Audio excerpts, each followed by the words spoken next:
El día de hoy vamos a compartirles nuestro tercer tema de identidad de familias. Vamos a compartir el día de hoy nuestro tercer tema de identidad de familias.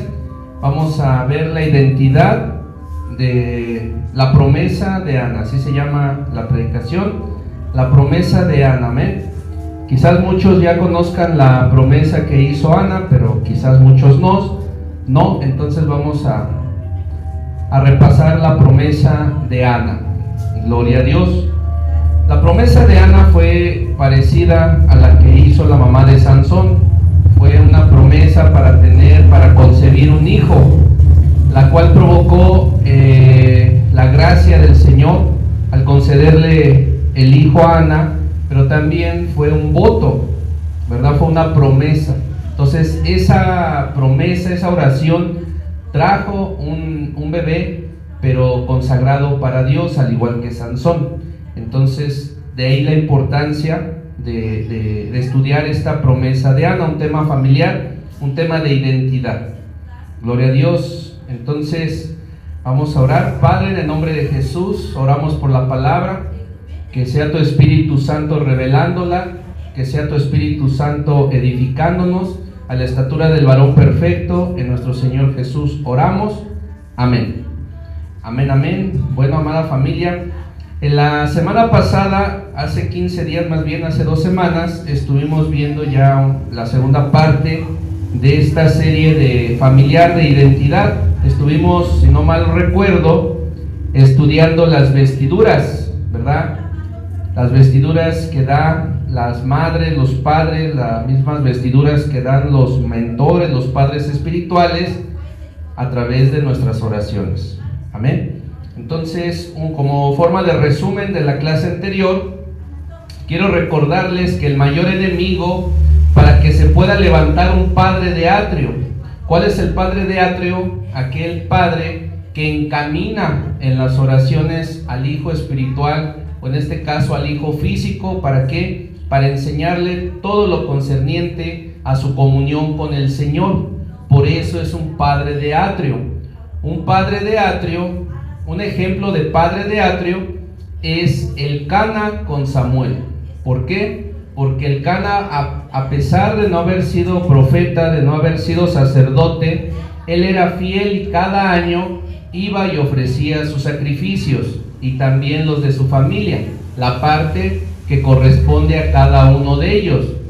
Él seguramente podría haber dado un solo sacrificio, ¿verdad?, por la familia, pero no, sino que él daba, ¿verdad?, una parte para cada miembro de la familia. Entonces eso habla de su generosidad, de su responsabilidad como padre de atrio, como padre espiritual de su familia. Amén. Entonces quizás esa parte de su fe trascendió hasta Samuel, porque Samuel recibió toda esa promesa, toda esa herencia, y Samuel fue un gran profeta de Dios.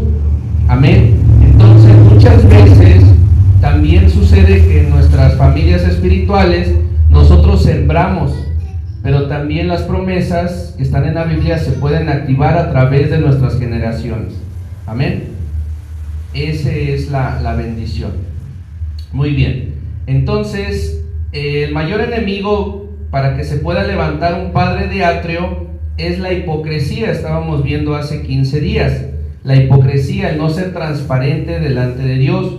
Eso es lo que vimos la semana pasada. Otro enemigo para que no se levante este padre de atrio, este padre que va a encaminar a los hijos hacia esa relación con Dios, es una verdad relativa, una verdad a medias, ¿sí? Hace 3 días le dije a mi hijo, no hagas eso porque es incorrecto. Ejemplo del pastor Javier, que no tengo hijos, bueno, solamente ustedes. Ya pasaron 3 días, pero como quiero que mi hijo me deje en paz, porque voy a ver mi serie favorita, entonces le dejo que haga lo que hace 3 días le dije que estaba mal. En ese momento, el programa familia es más importante que el juicio y la justicia que debo de formar en él. Entonces, cada vez que nosotros estamos corrigiendo, ya sea como pastores o como padres físicos, nosotros estamos formando la justicia de nuestro Señor Jesús en ustedes, ¿sí? A veces a nosotros como pastores se nos dificulta corregir a las personas porque se enojan, ¿verdad? No es fácil, pero el Señor Jesús corrigió a los discípulos, ¿verdad? Y en ocasiones los tuvo que corregir firme, y muchos de ellos lo dejaron así de plano, lo dejaron, lo abandonaron, ¿sí? Entonces no es fácil corregir, pero también déjame decirte que un día tú vas a tener que corregir, ya sea a tus hijos, o vas a tener que corregir a tus discípulos, ¿verdad? O a tus hijos espirituales cuando seas pastor, cuando seas pastora, porque aquí en nuestra congregación hay pastoras, hay evangelistas, hay profetas, hombres y mujeres, amén. Entonces no es fácil, pero necesitamos corregir. ¿Para qué? Para formar en nosotros, sean hijos físicos o hijos espirituales, la justicia del Señor Jesús en nosotros, amén. Entonces es mejor que seamos obedientes al Señor, y si Él nos está indicando que corrijamos, pues así lo hagamos, ¿verdad? A su tiempo. Muy bien. Entonces la verdad de Dios, la verdad del Señor Jesús no es a medias, no es solamente una parte. El Señor es justo y debemos de manifestar esa justicia y enseñarla. Eso es lo que estuvimos viendo en la clase pasada, bueno, la predicación pasada, hace 15 días. Hace 8 hablamos un poco del Apocalipsis. Muy bien. Introducción. La importancia de vestir a los hijos como lo hizo la mamá de Samuel. Ana era una mujer estéril, como todos ya sabemos. Bueno, algunos ya deben de haber leído la historia. Ana era una mujer estéril que le hizo una promesa a Dios, y cuando Samuel nace, ella cumple su promesa. Entonces Samuel fue una bendición dada por Dios, pero fue producto de una promesa, de un voto. Por eso él tenía un voto de consagración, conocido en el Antiguo Testamento como Nazario.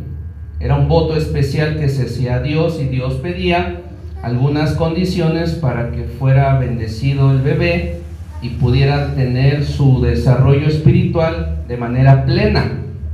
Amén. Gloria a Dios. Vamos a la historia rápidamente.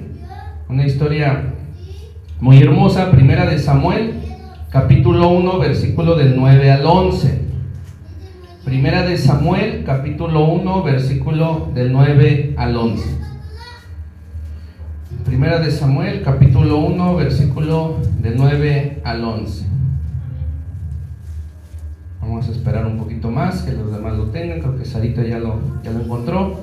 Primera de Samuel, capítulo 1, versículo del 9 al 11. Dice así: y se levantó Ana después que hubo comido y bebido en Silo, y mientras el sacerdote Elí estaba sentado en una silla junto a un pilar del templo de Jehová, ella con amargura de alma, ¿verdad? Estaba amarga su alma, oró a Jehová y lloró abundantemente, e hizo una promesa, un voto, diciendo: Jehová de los ejércitos, si te dignares a mirar la aflicción de tu sierva, y te acordares de mí, y no te olvidares de tu sierva, sino que dieres a tu sierva un hijo varón, yo lo dedicaré a Jehová todos los días de su vida, y no pasará navaja sobre su cabeza, ¿verdad? Como Sansón.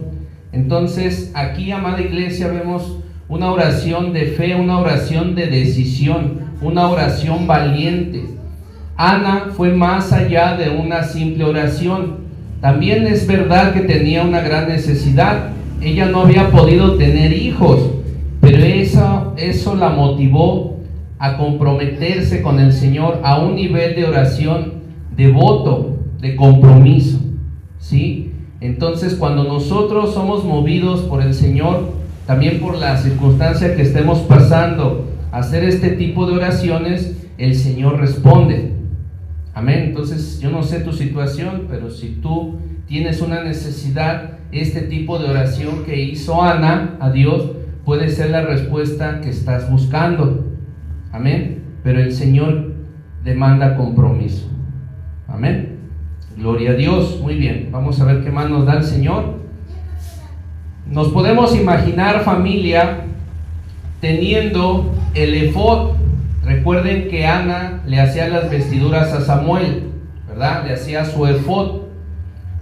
Entonces ella, quizás llorando, le hacía sus vestiduras, pero lo mandaba allá con el sacerdote, pero también orando y cubriendo a su hijo en oración, ¿verdad? Entonces de esa manera nosotros tenemos que cubrir a los hijos físicos, pero también a los hijos espirituales, con oraciones.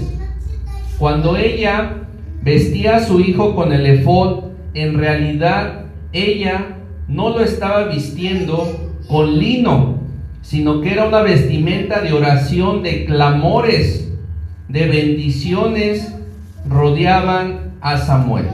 Amén. Entonces tenemos que rodear con esas vestiduras, tenemos que cubrir con esas vestiduras como lo hacía Ana. Gloria al Señor. Muy bien.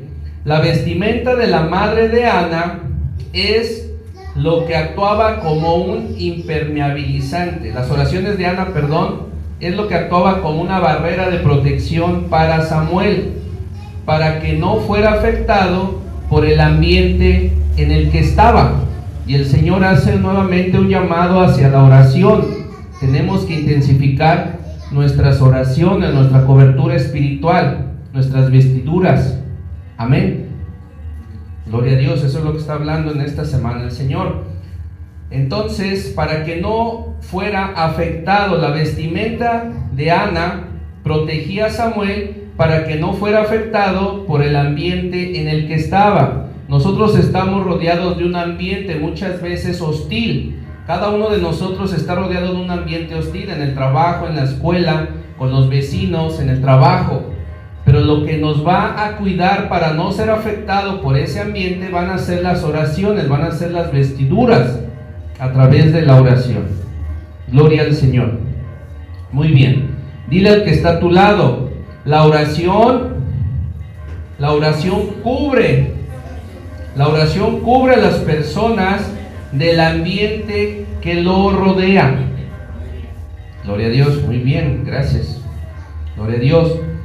Amada familia, Samuel cumplió su propósito, porque cuando Elí muere, él se convierte en el primer gran profeta de la casa de Israel. Esto quiere decir que era un gran profeta y que acudían a él para pedirle consejos sobre los problemas que atravesaban las 12 tribus, ¿verdad? Él iba a ser preparado con un gran propósito, así como cada uno de ustedes. Gloria a Dios. Y en gran medida, esto, familia, se debe al trabajo de su mamá Ana, a sus oraciones. Gloria a Dios. Muy bien. Vamos a ver la parte de la cobertura paterna, la identidad paterna. Somos una iglesia profética y servimos mucho al Señor en la enseñanza de la identidad como hijo de Dios. ¿Sí? Entonces vamos a ver cuál es el papel de la figura paterna que tuvo Samuel. Ya hablamos de la materna, pero ahora vamos a ver la figura paterna. Elcana, su padre de Samuel, no fue un gran profeta, como ya te lo había comentado. Y la primera vez que sale en la Biblia es cuando ve a su esposa Ana triste, y es interesante porque lo que él hace es apoyarla. Él no la limita. Él no le dice no vayas a la iglesia, no vayas a ofrecer los sacrificios, sino que el papá de Samuel la apoyaba, ¿sí? Entonces ahí vemos la paternidad espiritual que dan los padres. Tienen que apoyar a la mujer. ¿Para qué? Para que reciba la instrucción de Dios, para que desarrolle su propósito. Y nosotros, como padres espirituales o físicos, tenemos que apoyar a las mujeres, a la parte femenina, a las hermanas, dependiendo de la situación en la que estés. ¿Para qué? Para que sean impartidas las personas y puedan cumplir su propósito. Tenemos que dar esa identidad del área paterna sobre las personas. Amén. Por eso es conveniente que trabajemos en equipo, como iglesia. Gloria a Dios. Muy bien. Vamos a la palabra de Dios para que quede mejor explicado. Primera de Samuel, capítulo 1, versículo del 1 al 5. Primera de Samuel, capítulo 1, versículo del 1 al 5. ¿Ya lo tenemos? Primera de Samuel, capítulo 1, versículo 1 al 5, dice así: Hubo un varón de Ramataim de Sofim, del monte de Efraín, que se llamaba Elcana, hijo de Jeroam, hijo de Eliú, hijo de Tohu, hijo de Suf, efrateo, y tenía él 2 mujeres. El nombre de una era Ana y el de la otra Penina. Y Penina tenía hijos, mas Ana no los tenía. Y todos los años aquel varón subía de su ciudad para adorar a Dios y ofrecer sacrificios a Jehová de los ejércitos, donde estaban 2 hijos de Elí, Ofni y Fineas, sacerdotes de Jehová. Y cuando llegaba el día en que Elcana ofrecía sacrificio, daba a Penina su mujer, a todos sus hijos y a todas sus hijas, a cada uno su parte. Pero a Ana daba una parte escogida, una parte especial. ¿Por qué? Porque amaba a Ana, ¿verdad? Aunque Jehová no le había concedido tener hijos. Amén. Entonces fíjense qué interesante. A pesar de que Jehová no le había concedido darle hijos por parte de su esposa Ana, él era fiel, él seguía ofrendando no solamente por él, sino que también le daba a cada miembro de su familia una porción para ofrendar a Dios, y aparte a Ana le daba una parte especial porque la amaba. Entonces, cuando las mujeres son amadas y los hombres son de Dios, van a apoyar a las mujeres, ¿verdad? Entonces, yo sé que aquí algunas ya son casadas, otras probablemente más adelante se casen, pero tienes que pedirle a Dios sabiduría para escoger bien a ese varón. ¿Para qué? Para que sea un apoyo, como lo fue Elcana. ¿Para qué? No solamente para ti, sino también para tus hijos. ¿Sí? Eso es lo que nos está enseñando la palabra de Dios. Y bueno, ¿qué más podemos rescatar de esta parte? Pues que Elcana era del monte de Efraín. Entonces quiere decir que no vivía en lo planito, sino que él vivía en una parte alta, una parte que tenía árboles. Ahí era donde él se estableció, ¿verdad? Pero también al vivir en esa parte, seguramente tenía actividad económica, y eso le permitía traer los sacrificios ahí para Dios con los sacerdotes. Entonces eso es algo interesante, que él vivía en un monte, en un lugar alto, ¿verdad? Gloria a Dios, muy bien. ¿Qué más nos dice? Que Elcana tenía 2 mujeres. ¿Por qué tenía 2 mujeres? Bueno, porque en ese tiempo era muy importante tener familia. La economía se basaba, la herencia se basaba en tener una familia grande.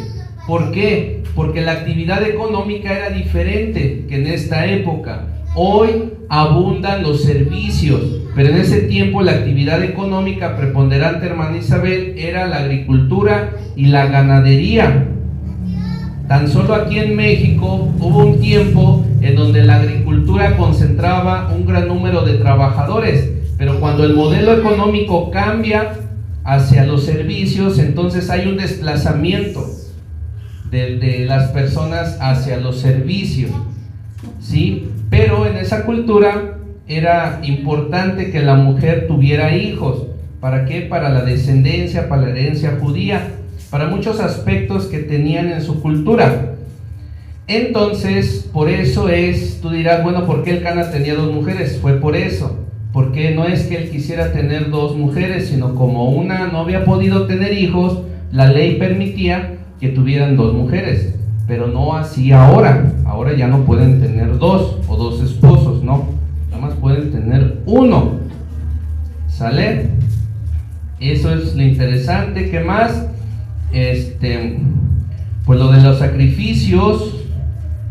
Gloria a Dios, muy bien. Cuando Ana, familia, decide entregar a Samuel con Elí, y llevarlo al templo, él no se opuso, él apoyó a su mujer.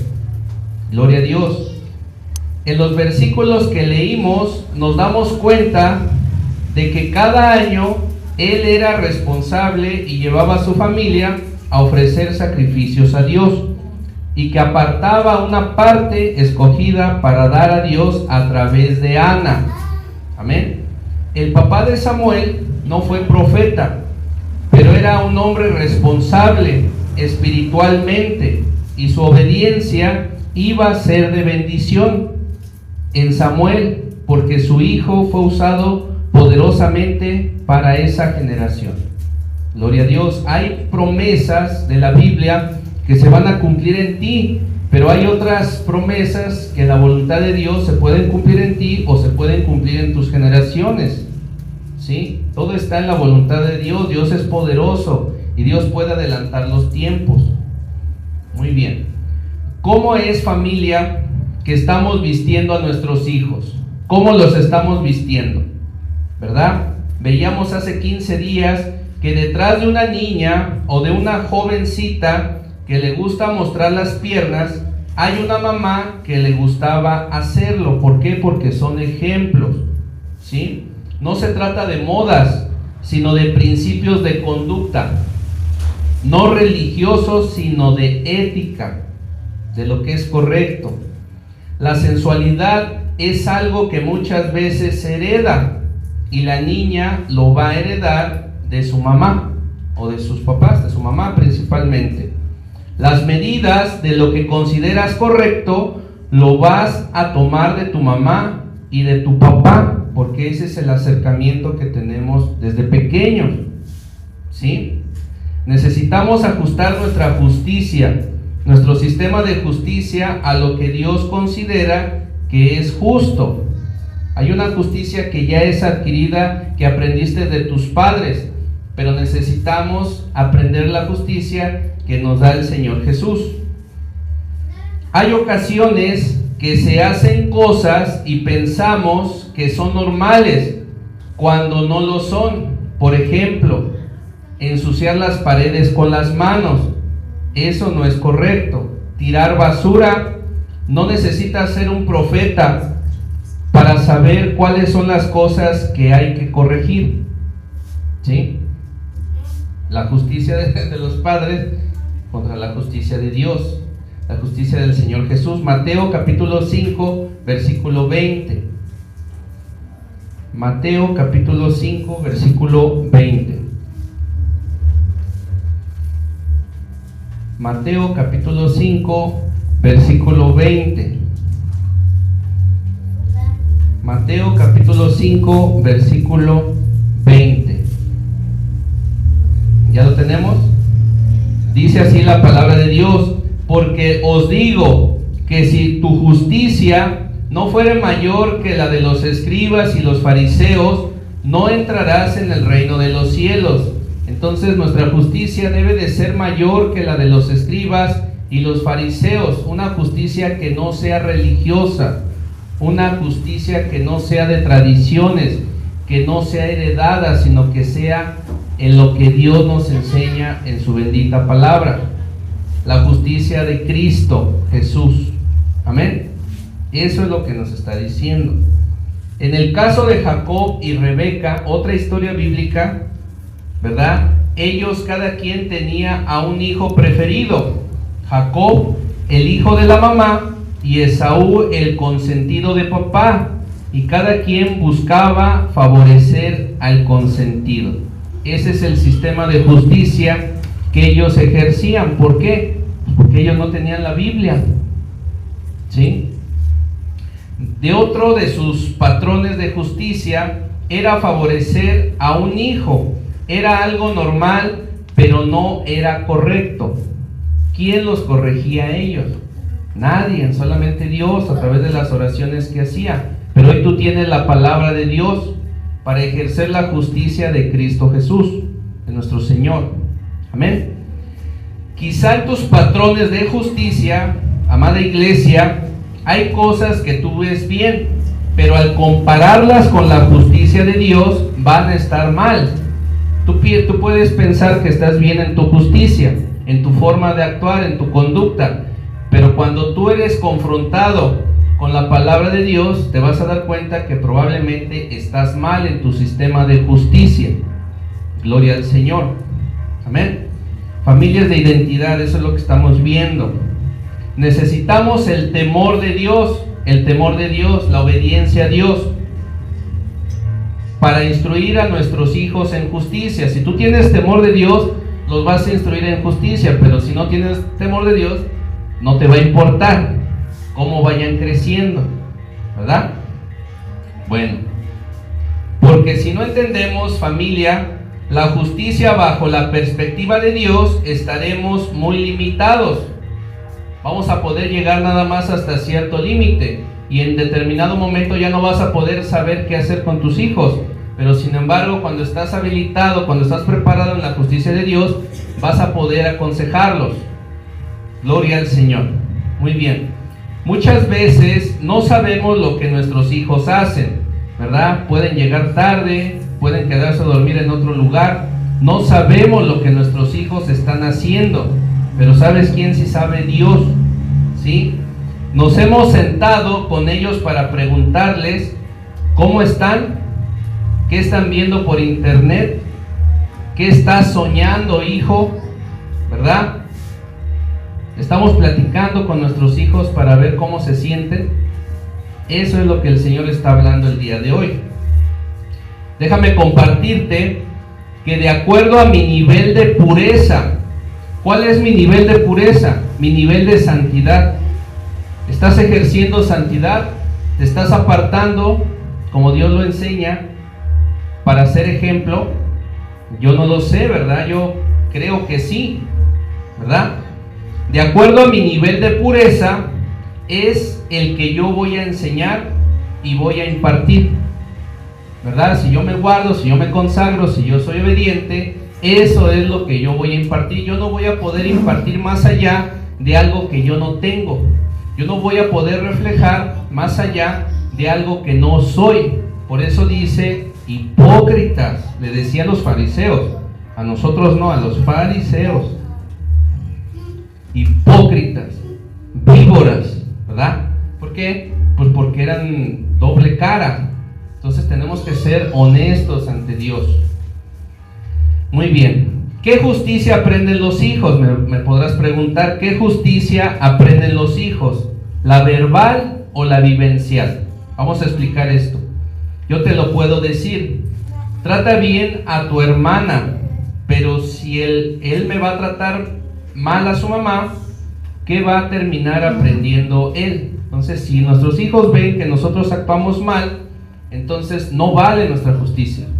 ¿Por qué? Porque no está correspondiendo con lo que les estamos diciendo. Entonces, en todo lugar, pastores, hermanos, todos tenemos que ser ejemplo.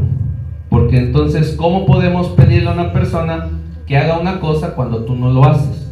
Entonces, estamos llamados a ser ejemplo. Esa es la justicia de Dios. Muy bien. ¿Cómo estamos reaccionando ante la gente? ¿Cómo reaccionas ante la gente? ¿Saludas? ¿Verdad? ¿Los ignoras? ¿Cómo estamos reaccionando ante la gente? ¿Los amas? ¿Verdad? ¿Cómo nos comportamos ante la gente? ¿Verdad? Porque la gente sabe que somos cristianos. Ahí va mi hermana Sara, ahí va mi hermana Jessie, ¿verdad? Mi hermana Jessie ya está en la universidad, ahí va su pastor también, ¿no? La verdad, así es como nos dicen, ¿verdad? Entonces, ¿cómo estamos reaccionando ante la gente? ¿Cómo reaccionamos ante un conflicto? ¿Verdad? Cuando hay problemas, cuando hay dificultades, ¿cómo estamos reaccionando como cristianos? ¿Estamos sacando el mejor aceite que Dios ha depositado en nosotros, la unción de Dios, o estamos moviéndonos por nuestras emociones? ¿Cómo reaccionamos ante un conflicto? Todo niño ve a su papá como un héroe y va a querer imitarlo. ¿Por qué? Porque el padre da identidad. Por eso es importante que lo traigas a la iglesia. También los jóvenes, a pesar de que ya son grandes, como Miguel, que trabaja, como Carlos, que ya es un adulto, yo mismo, Sara, que también ya trabaja y ya es una persona no independiente. Yo declaro que no, ella depende pero de Dios, ¿verdad, hija? Entonces, ellas necesitan de su padre físico, espiritual, que soy yo, ¿verdad? Yo sé que me aman, ¿verdad? Aunque casi no las veo, pero sí me aman. Pero aman a Dios sobre todas las cosas. Entonces, por eso es que se entrelazan amor, ¿verdad? ¿Por qué? Porque Dios da esa paternidad. Por eso es que mis niños, yo digo mis niños con mucho respeto, con mucho amor, Axel, Ulises, Brian, todos, por eso es que nos aman, porque somos una familia, y esa paternidad es necesaria. Todo niño ve a su papá como un héroe y va a querer imitarlo. Por eso mi papá Dios, yo lo veo como mi salvador, y yo lo quiero imitar, a pesar de que ya estoy grande. Amén. Eso habla de un corazón sano, de un corazón transformado, que puedas expresar con palabras estas partes. Muy bien, ya vamos a ir cerrando. Creo que es una buena edad donde ellos abren su corazón para impartirles y educarlos. Es en el momento de cuando son pequeños, ya sea espiritualmente, cuando discipulamos, o cuando los niños son pequeños de edad físicamente, que es cuando nosotros debemos de impartir su corazón, nosotros debemos de sembrarle las enseñanzas de Cristo, porque eso va a dar fruto, eso va a definir su identidad. Entonces es importante. Por ejemplo, yo veo un avance tremendo en Axel. Yo lo conozco de hace ya tiempo y él va bien, yo lo veo bien. Ahora no será perfecto, pero lo veo bien. Bueno, falta el reporte, ¿verdad?, que me dé su abuelita, pero yo lo veo bien. Y así sucesivamente, ¿verdad?, con cada uno de también los grandotes. Muy bien. Entonces hay que impartir su educación, hay que enseñarle la justicia, hay que ministrar su corazón, grandes y pequeños, la paternidad de Dios. Lo que más ha impactado la vida de los hijos negativamente, por lo cual hoy no quieren nada con Dios, es ver la hipocresía de los padres. ¿Sí? Entonces, cuando nuestros hijos ven que nosotros no somos lo que aparentamos o lo que decimos, entonces ellos no van a querer saber de Dios. ¿Por qué? Porque nosotros debemos de ser ejemplos, debemos de ir por delante. Pastores también, es verdad, cuando un hijo espiritual no ve el esfuerzo del pastor, no ve el ejemplo, pues como que no le dan muchas ganas de hacer lo que el pastor hace. Tenemos que ser ejemplos, toditos, tenemos que ser ejemplos. ¿Para qué? Para poder transformar vidas. Obviamente no somos perfectos, pero tenemos que esforzarnos, te deben de ver frutos. Amén. Entonces eso es lo que detiene a un hijo pequeñito o un hijo espiritual de acercarse más a Dios, ver la hipocresía en sus padres espirituales o en sus padres físicos. Muy bien. La semana pasada hablamos de la dualidad en la justicia. La Biblia dice esto, pero mi papá hace esto. ¿Sí? Entendemos que no puede haber dos parámetros de justicia. Tenemos que ser honestos. Tenemos que pedirle perdón a nuestros hijos. Muchas veces nosotros le queremos enseñar que pidan perdón, pero nosotros no les pedimos perdón. ¿Sí? Entonces tenemos que pedirles perdón, y eso es humillarse, pero Cristo lo hizo y Cristo lo enseña. Tenemos que pedir perdón.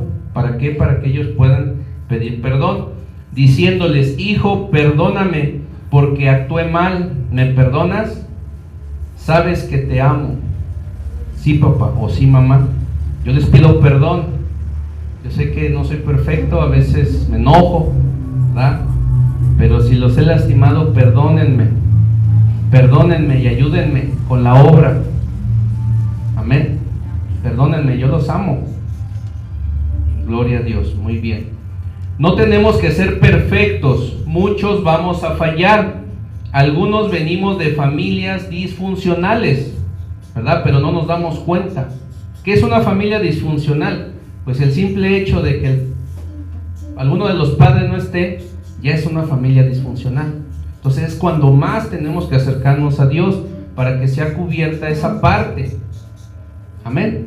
De todos modos, un hijo siempre necesita del padre, siempre va a tener la identidad del padre. Padre es padre hasta la muerte, ¿sí? Pero tenemos que saber reconocer cuando estamos mal y pedir perdón a los hijos. Lo que nuestros hijos nos piden a gritos es que seamos honestos, que ellos vean que nos esforzamos por vivir el modelo correcto, que nos esforzamos, ¿verdad? Que estamos ahí en la línea de batalla. Cuando los padres visten, vamos a hablar un poquito, ya para ir cerrando, de la vestidura paterna, rápidamente, ¿vale? Ya vamos a terminar, no se preocupen. Cuando los padres visten, es una vestimenta a largo plazo. Di conmigo, los padres visten a largo plazo. Muy bien, amén, hasta ahí. Ejemplo, Jacob: yo te he visto para tu propósito en la tierra, para lo que va a pasar en los próximos años contigo. La paterna: la vestimenta de mamá, ella me viste para dentro de la casa, para ser un buen ser humano. Son dos niveles de vestiduras diferentes. Mamá los enseña a ser buenos hermanos, buenos hijos y buenos padres. Eso es lo que les enseña mamá. Pero papá los entrena para el ministerio. Son los Elías dejando el manto a Eliseo. Hay un liderazgo en la paternidad. Por ejemplo, Elcana nuevamente, ¿qué hacía? Vámonos a ofrendar los sacrificios. Vámonos. Cuando Ana le dijo que estaba embarazada y lo que había hecho, ok, es correcto, primero está Dios, vamos, yo te apoyo, ¿verdad? Ya voy a entregar al niño. No te lo lleves, es mi hijo. No, llévalo, porque sabe, ese es el liderazgo, esa es la vestimenta que da el padre, ¿verdad? Entonces, cuando no hay esa figura, tenemos que acercarnos a la iglesia, tenemos que acercarnos a la congregación para que sea impartida aquí por Dios primeramente, pues también nosotros, pues, así lo dispuso el Señor. Amén. Entonces ahí está. Los papás los entrena para el ministerio. Son los Elías dejando el manto a Eliseo. Por eso nosotros los papás tendemos a ser muy directos. Haz esto, haz aquello, mira, se necesita esto, se necesita aquello. Las mamás son más fraternales, más apapachadoras, ¿sí? El apóstol Javier nos cuenta, ahí va un testimonio. El apóstol Javier nos cuenta que cuando él era niño, eran como 80 personas en la iglesia. 80 personas es un buen número. Cuando el apóstol Javier era niño, eran como 80 personas en la iglesia. Cuando creció, la mayoría, más del 70% se apartaron. Santo Dios, ¿verdad? Más del 70% se apartaron porque no había ejemplo en casa. Entonces no es algo fácil, yo lo sé, yo los entiendo, no es algo fácil, ¿sí? No había ejemplo en casa, es lo que en testimonio del pastor Javier. Y lo mismo puede pasarte a ti, puede pasarme a mí, si no damos un ejemplo y los traemos a la casa del Señor. Amén. Muy bien, sigo. Y del 30% que quedaron, solo unos pocos están sirviendo al Señor. De ese 80%, el 70% se fue, y después del 30%, solamente unos poquitos están sirviendo al Señor. ¿Cuánto es el 30% de 80? 24. Y de esos 24, solo unos pocos están sirviendo al Señor. ¿Qué es lo que me está pasando aquí? ¿Cuántos están sirviendo al Señor? Algo estoy haciendo mal. Necesito de Dios, ¿verdad? Pues estamos dando estos temas también. Muy bien, bueno, pues hay que chillar, pero hay que trabajar también, ¿verdad? La gran mayoría se casaron con inconversos por amor de Dios, hermanas, por amor de Dios, hermanas solteras, hermanos solteros, y niños también, abuelitas. Esto es importante. La gran mayoría se casaron con inconversos, yugos desiguales. y terminaron en un yugo desigual, apartados de Dios. No es que yo lo voy a transformar con mi amor. Ahí están las estadísticas. ¿Cuál transformación? Se las llevan de la congregación, se llevan a las hijas. Por eso a veces uno se pone, ya no sabe uno qué hacer, ¿verdad? Ahí está, apartados de Dios. Entonces, si esto pasó allá, puede pasar aquí, ¿no? Que Dios nos libre, ¿no? Muy bien, muy bien. Bueno, quizás estés pensando o digas, es que no tiene nada de malo que se casen con un inconverso. Yo me he encontrado comentarios así, oiga, pa, pues, ¿qué tiene de malo, no? Pues ya viene a la iglesia. Pues una cosa es que venga a la iglesia y otra cosa es que realmente haya sido transformado por Dios, que esté trabajando en su propósito, en su llamado. Puede venir a la iglesia, puede venir cada domingo. ¿Y eso qué? No, tiene que ir más allá. Y ustedes deben de pedir más que eso. No deben de quedarse solo con eso. Déjame compartirte, familia, que ese es tu nivel de justicia, pero no es el nivel de justicia de la Biblia. Ese es el nivel de justicia que tú piensas. No, es que esa muchacha que me está llamando la atención, yo siento que sí es de Dios. Siento que Dios me va a conceder transformarla y vamos a hacer un matrimonio. ¡Ay, santo Dios! No, esa no es la justicia de Dios. Esa es tu justicia. Eso es lo que tú estás pensando, lo que te educaron. Pero no es la justicia de Dios. Ese no es lo que Dios quiere. Ese no es el diseño. Que Dios tiene misericordia, pues sí. Que Dios te perdona, sí. Que Dios transforma y santifica al esposo en la creyente, pues también es verdad, porque Dios es bueno. Pero ¿qué necesidad? Bueno, Éxodo capítulo 10, versículo del 3 al 4. Éxodo capítulo 10, versículo del 3 al 4. Vamos a apurarnos porque todavía nos falta un poquitín. Éxodo 10, versículo del 3 al 4. ¿Ya lo tenemos? Dice así: entonces vinieron Moisés y Aarón a Faraón y le dijeron: Jehová, el Dios de los hebreos, ha dicho así: ¿hasta cuándo no querrás humillarte delante de mí? Deja ir a mi pueblo para que me sirva, y si aún rehusas dejarlo ir, he aquí que mañana yo traeré sobre tu territorio la langosta.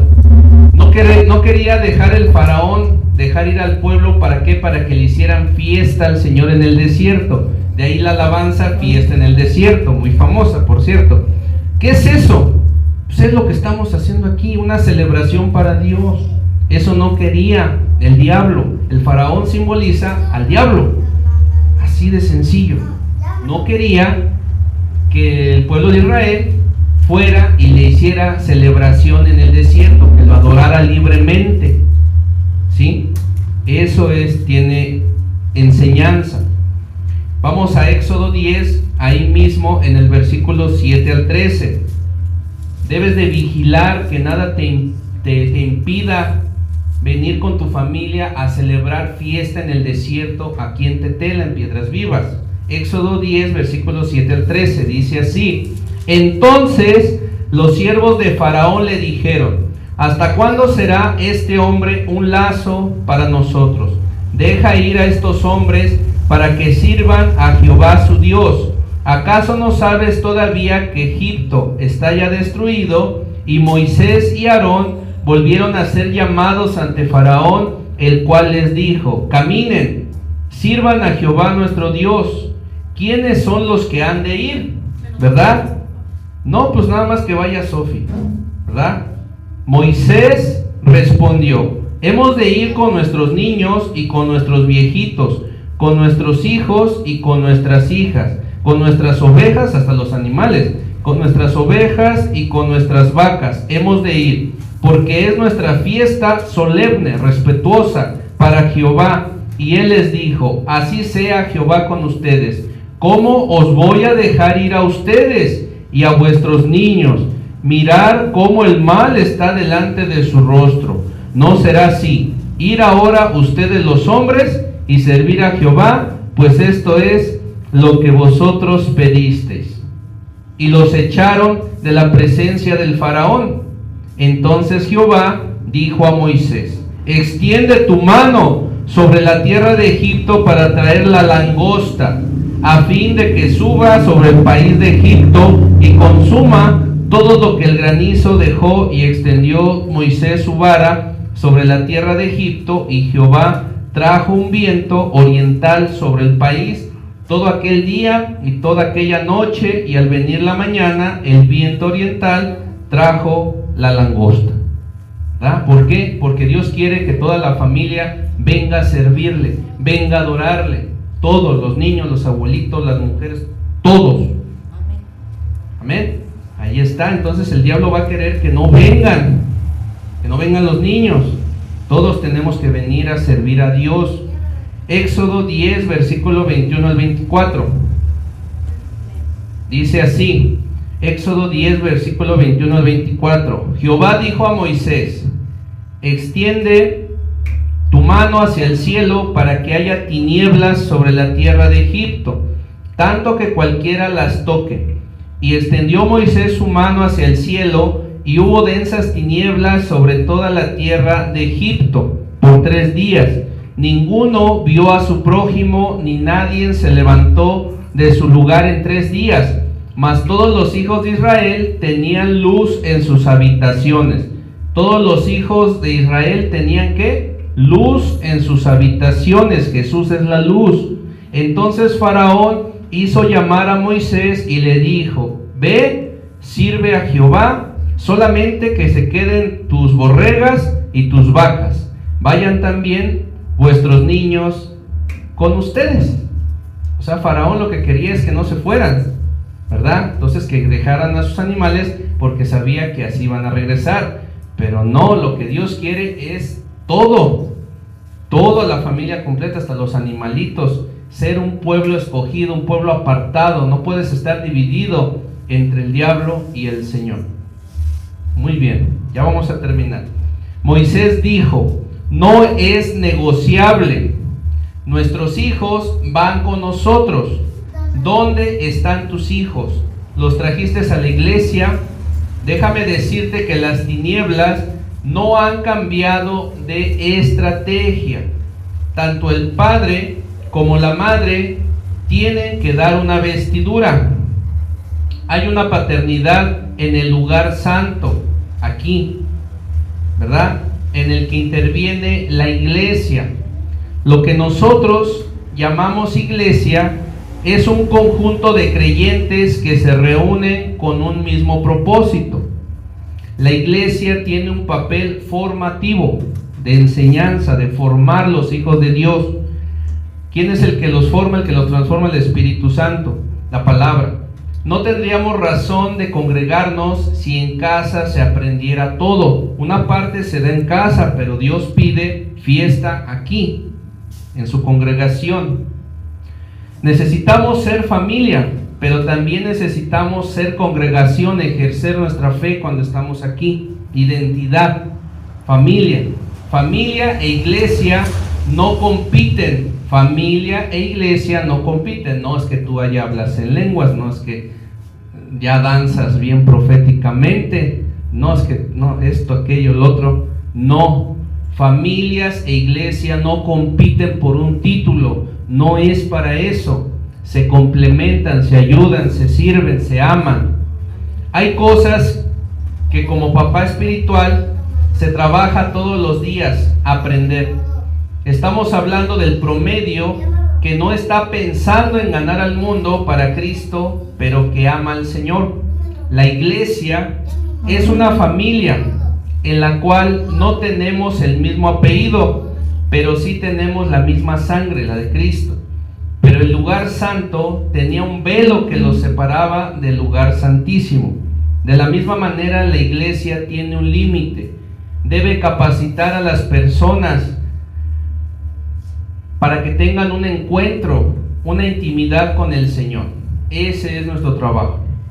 Ya no entra papá, ya no entra el pastor, solamente tú y Dios. Ese es el objetivo, que tú tengas un encuentro con el Dios vivo, que aprendas a tenerlo tú solo, cara a cara, podrás tener intimidad con tu Padre eterno, el del cual veniste. Conclusión. Salmo 127, versículo 5. Conclusiones. Salmo 127, versículo 5.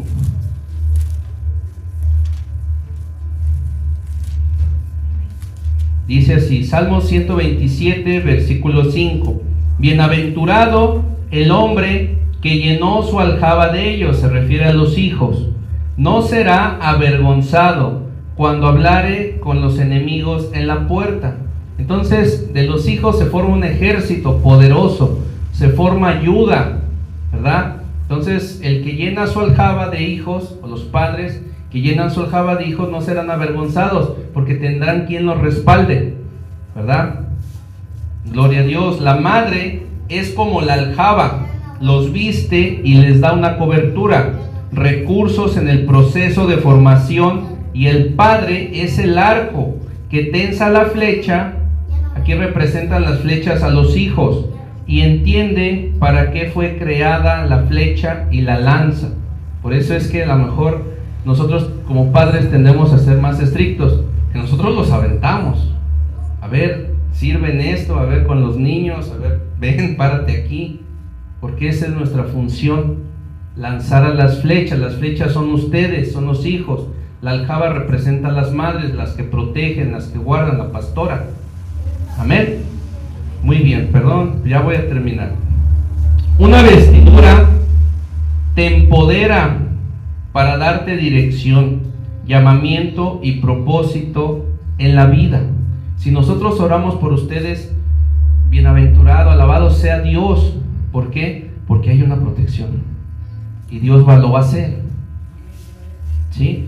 Ambas vestimentas, las de papá y mamá, son tremendamente necesarias, como la aljaba y el arco son necesarios en la vida del guerrero.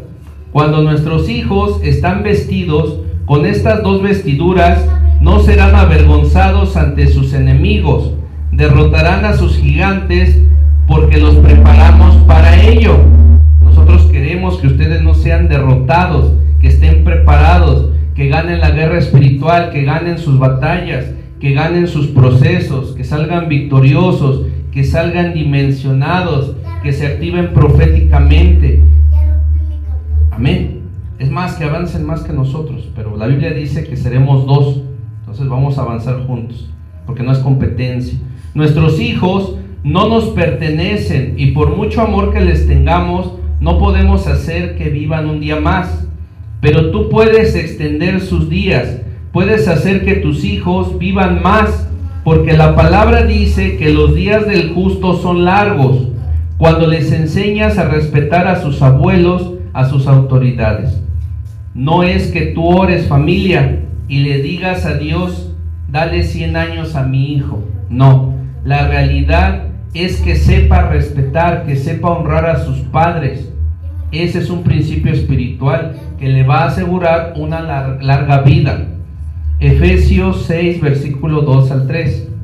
Ya estoy en las conclusiones, estoy a punto de terminar. Efesios capítulo 6, versículo del 2 al 3. Efesios 6, versículo del 2 al 3.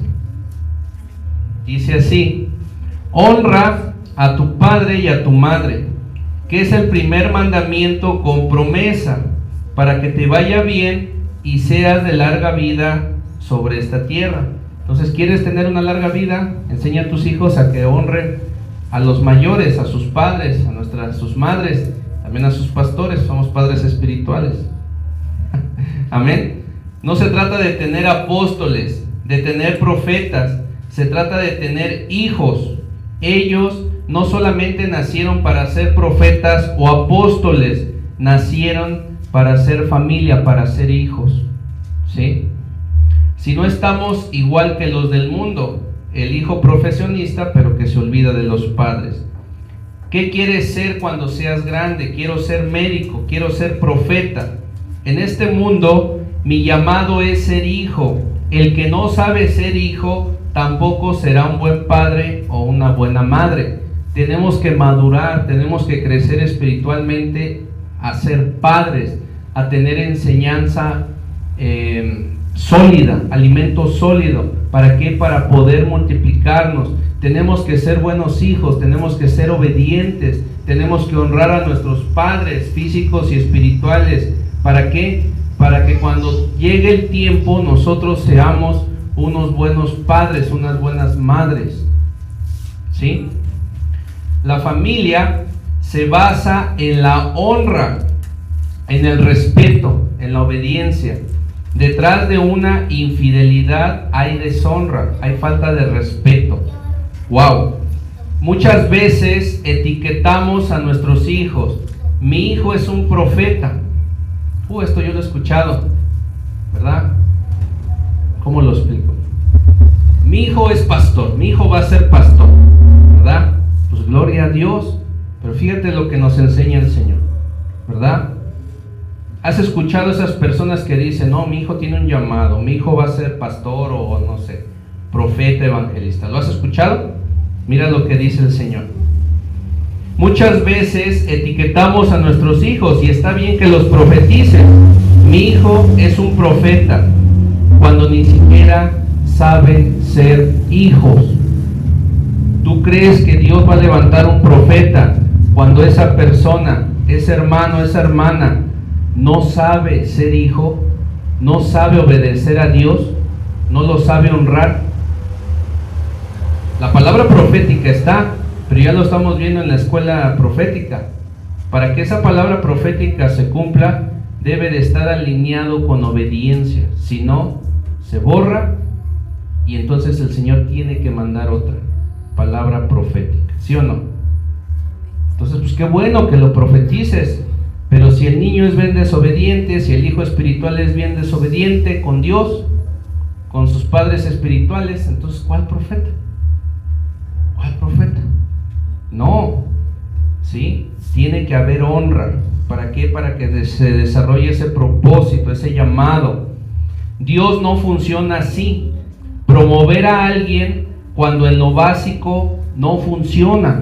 ¿Cómo estás funcionando tú en lo básico? ¿Te estás congregando, estás sirviendo, te estás discipulando? ¿Estás honrando a tu padre, a tu madre? ¿Estás sirviendo con tus pastores? Lo que manda Dios, no lo que dice el pastor, lo que dice la Biblia. ¿Cómo estás en lo básico? ¿O estás estancado? ¿Verdad? ¿O estás siendo estéril espiritualmente? Muy bien. Entonces Dios no funciona así. Promover a alguien cuando en lo básico no funciona. No hay una sola persona que haya llegado al lugar santísimo sin haber pasado por el atrio, ¿verdad? Por presentarse como un sacrificio vivo. No hay persona que haya llegado al lugar santísimo donde está la presencia de Dios, es simbólico en el Antiguo Testamento, sin haber pasado por el atrio, por el servicio, por presentarse como un sacrificio vivo para Dios, sin ofrendarse para llegar al lugar santísimo. ¿Sí? La ausencia de un padre de atrio hace que perdamos mucho tiempo de nuestra vida para llegar al lugar santísimo. La ausencia de un padre de atrio, en el nombre de Jesús, que esta palabra sea viva en tu corazón. La ausencia de un padre de atrio. ¿Quién es un padre de atrio? Soy yo. Yo soy un padre de atrio. ¿Por qué?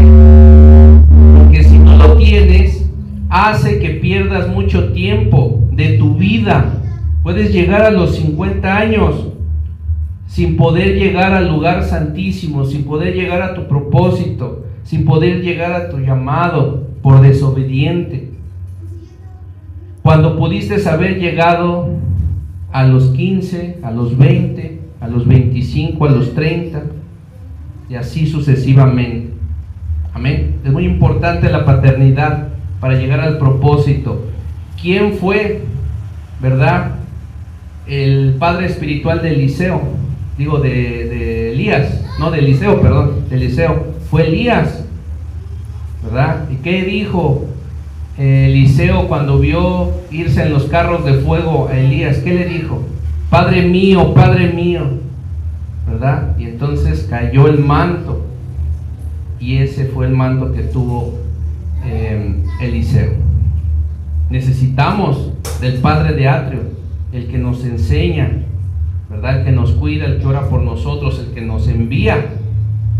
Pues la importancia de un padre espiritual. Por eso fue que el pastor Javier me activó. Yo estaba así: oye, Dios tiene un llamado para ti, pero necesitas responder a ese llamado. ¿Le vas a ser fiel o no? ¿Qué vas a decirle a Dios? Así me dijo. Yo, no, pues aquí estoy, Señor, aquí estoy. Ok, entonces te vamos a preparar. En tanto tiempo, si eres fiel, entonces el Señor te va a ungir. Y aquí estoy, gloria a Dios. Pero hubo alguien, un padre de atrio, que se dio cuenta que necesitaba ser enviado como una flecha, que necesitaba ser preparado.